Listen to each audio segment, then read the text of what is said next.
తెదేపా పలాస అధ్యక్షుడు బొడ్డ నాగరాజు హత్యకు కుట్ర. చిన్నబాడంకు చెందిన కోర్మపు ధర్మారావు అనుచరులతో కలిసి కుట్ర పన్నారని, పోలీసులు ఆ కుట్రని ఛేదించారని శ్రీకాకుళం జిల్లా ఎస్పీ కేవి మహేశ్వర్ రెడ్డి తెలిపారు. ఈ కేసులో 7 నిందితులను అరెస్ట్ చేశామని, మరో 10 మందిని అదుపులోకి తీసుకోవాల్సి ఉందని అన్నారు. వీరిలో 3 బీహార్కు చెందిన వారు ఉన్నారని తెలిపారు. శనివారం Srikakulam SP KV Maheshwar Reddy media సమావేశంలో తెలిపారు.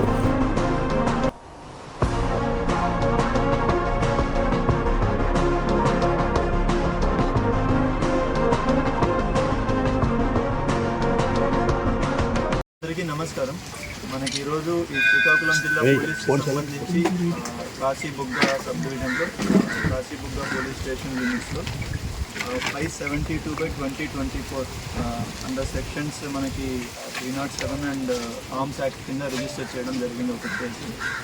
ఇందులో మనకి ఏంటంటే ఒక వ్యక్తిని చంపడం కోసం కొంతమంది బీహార్ రాష్ట్రానికి సంబంధించిన కొంతమంది వ్యక్తుల్ని డబ్బులు ఇచ్చి హైర్ చేసుకొని ఒక వ్యక్తిని చంపడం కోసం కొంతమంది ఇక్కడ ప్రయత్నం చేశారు. వీళ్ళు చంపాలనుకున్న పర్సన్ పేరు వచ్చి నాగరాజు. సో వీళ్ళది ఇక్కడ మనకి చిన్నబడం విలేజ్. సో వీళ్ళు చంపాలనుకున్న వాళ్ళు వచ్చి అంపోలు శ్రీనివాస్. ఏంటంటే ఎక్కడ మనకు ప్రాబ్లం అవుతుందని చెప్పి వీళ్ళ ఆలోచనతోటి అతన్ని ఎలాగైనా చంపాలని ఒక ఆలోచన అయితే డెఫినెట్గా కనిపిస్తుంది.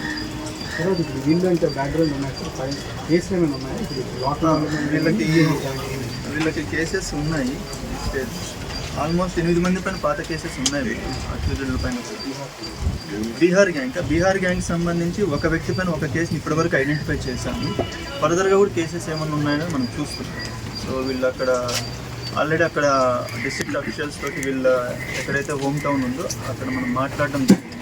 1 or 2 daysలో ఆ డీటెయిల్స్ కూడా మనకి ఇక్కడ మిగతా కేసెస్ ఉన్నాయి.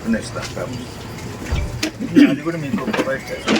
ఒకరిపైన 3 కేసెస్ ఉన్నట్టు, మిగిలిన వాళ్ళపైన 1-2 కేసెస్ ఉన్నాయి. వీళ్ళపైన అక్యూజ్డ్ పైన ఉన్నాయి. సార్ ఎవరైతే బాధితులు నాగరాజు మీద కూడా రౌడీ షీట్ ఉంది, పోలీస్ కేసు కూడా ఆ కేసెస్ వాళ్ళపైన కూడా ఉన్నాయి. అందులో కొన్ని ఆల్రెడీ ఫాల్స్ అని రెఫర్ చేసినట్టు ఉన్నారు. సో కొన్ని ట్రూ కేసెస్ కూడా ఛార్జ్ షీట్ కూడా వేసిన కేసులు కూడా కొన్ని ఉన్నాయి. వాళ్ళపైన కూడా కేసెస్. రౌడీ షీట్ ఉందా సార్ నాగరాజు? ఉంది. సరే వీళ్ళు ఎక్కడ అక్యూజ్డ్ పైన ఒకరి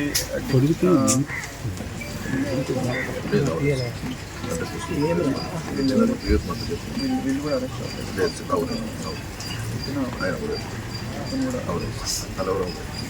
ఇందులో ధర్మారావు అన్న అతని పైన ఒక కేసు 2018 కేసు ఒకటి 447, 427 ఐపీసీ సెక్షన్స్ కింద. మిగిలిన వాళ్ళపైన కూడా కొన్ని ఉన్నాయి సార్, కేసెస్ ఉన్నాయి. వీళ్ళిద్దరి మధ్య వైరం మీద డైరెక్ట్గా వీళ్ళిద్దరి మధ్య వైరం పైన కేసెస్ మనకేం సార్. సుపారీ గ్యాంగ్స్ అంటే ప్రశాంతంగా ఉండే జిల్లా శ్రీకాకుళం. సుపారీ గ్యాంగ్స్ ఈ మధ్యకాలంలో హైదరాబాద్ వెళ్తాయి. అక్కడ శ్రీకూర్మంలో కూడా వైసీపీ ఎక్స్-వైసీపీని కూడా మద్దతు చేస్తారు. రాయలసీమ గ్యాంగ్స్ ఏంటి సార్ వెరీ క్లియర్గా నిఘా ఎంత పటిష్టంగా ఉన్నదని మీరే చూస్తూ ఉన్నారు. సో దానికి రిజల్టే ఇది మనకి.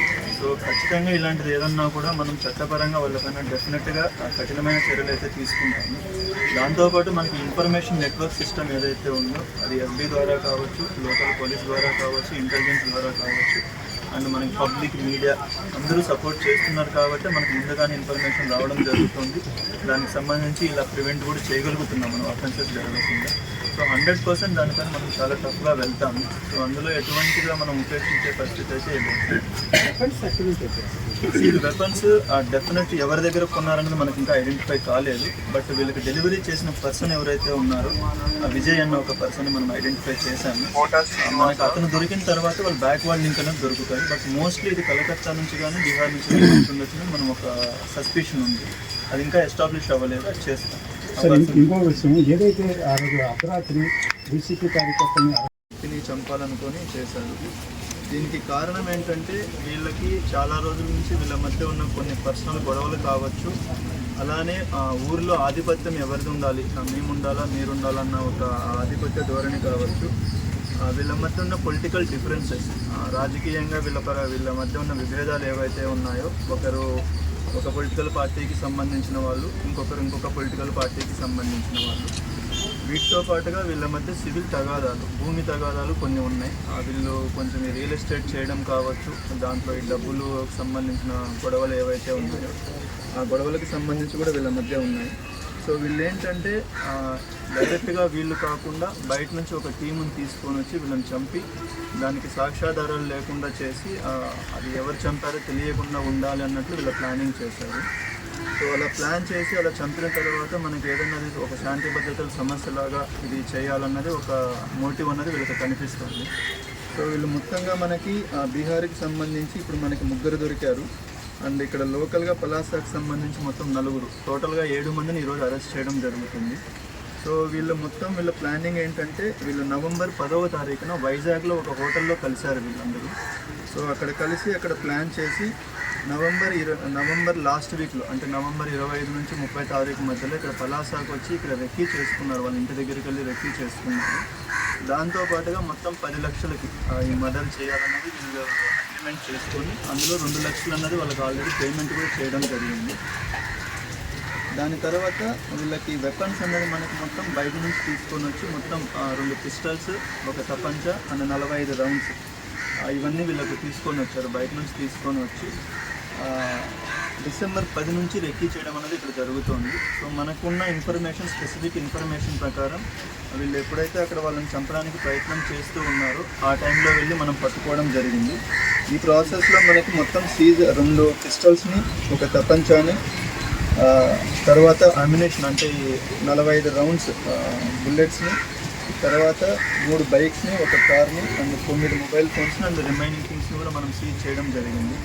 సో వీళ్ళు బైక్స్ కూడా ఏం చేశారంటే ఇక్కడ లోకల్గా ఒరిజినల్ బైక్స్ కాకుండా దొంగలించబడిన బైక్స్ ఏవైతే ఉంటాయో, ఒక బైక్ వచ్చి మహారాష్ట్ర పూణే నుంచి తీసుకొని వచ్చారు. దీనిపైన మనకి పూణే డిస్ట్రిక్ట్లో మహారాష్ట్రలో ఆల్రెడీ అక్కడ ఈ బైక్ దొంగతనం చేయబడిందని చెప్పి కేసు కూడా రిజిస్టర్ అయి ఉంది అక్కడ. దాంతోపాటుగా ఇక్కడ మనకి లోకల్గా కంచిలి లిమిట్స్లో ఒకటి రెంట్కి తీసుకున్నారు ఒక పర్సన్. ఇంకొక బైక్ వచ్చి 3వ బైక్ వచ్చి కూడా దొంగలించబడిన బైక్, అది ఎవరిది ఏంటనేది మనం ఇంకా ఐడెంటిఫై చేయలేదు, అది కూడా చేయడం అన్నది జరుగుతుంది. సో వీళ్ళ మోటివ్ ఏంటంటే చంపడం ఒకటే కాదు, చంపిన తర్వాత దానికి సాక్ష్యాధారాలు అనేది ఉండకూడదు, ఎవరు దొరకకూడదన్న ఒక ప్లానింగ్తో వీళ్ళు చేయడం జరిగింది. దాని ద్వారా ఇక్కడ ఒక శాంతి భద్రతల సమస్య జరుగుతుంది, బయట నుంచి వచ్చి ఎవరో దీన్ని ఇక్కడ ఏదో చేస్తున్నారన్న ఒక క్రియేట్ చేయడం కోసం చేసినట్లు మనకు కనిపిస్తుంది. సో దీని మొత్తానికి మనకి టీంకి సంబంధించి కాశీబుగ్గ డిఎస్పీ గారు, టెక్కలి డిఎస్పీ గారు, తర్వాత ఇక్కడున్న సిఐ మోహన్ కావచ్చు, నారాయణ కావచ్చు, and Tirupatirao, Kasibugga rural CI గారు, అలానే మన ఎస్ఐస్ అందరూ, అండ్ ఎస్బీ సిఐ గారు, అడిషనల్ ఎస్పీ అడ్మిన్ రన్నా గారు, టీం మొత్తం దీనిపైన ఎఫర్ట్ పెట్టి ఇది జరిగింది. ఇందులో మనకి మేజర్ సక్సెస్ ఏంటంటే ఒక మనిషి ప్రాణాలు పోకుండా ముందుగానే కాపాడి వాళ్ళని పట్టుకోవడం అనేది మేజర్ సక్సెస్ ఇది. దీంతో పాటుగా మనం 7 మందిని అరెస్ట్ చేయడం కూడా జరిగింది. రిమైనింగ్ మెంబర్స్ ఎవరైతే ఇందులో ఉన్నారో ఫర్దర్ ఇంట్రాగేషన్ చేస్తున్నాము. మనకి ఫర్దర్ సాక్ష్యాధారాలు ఏవైతే ఉన్నాయో దాని ప్రకారం మనం ప్రొసీడ్ అవ్వడం అనేది జరుగుతుంది. Thank you.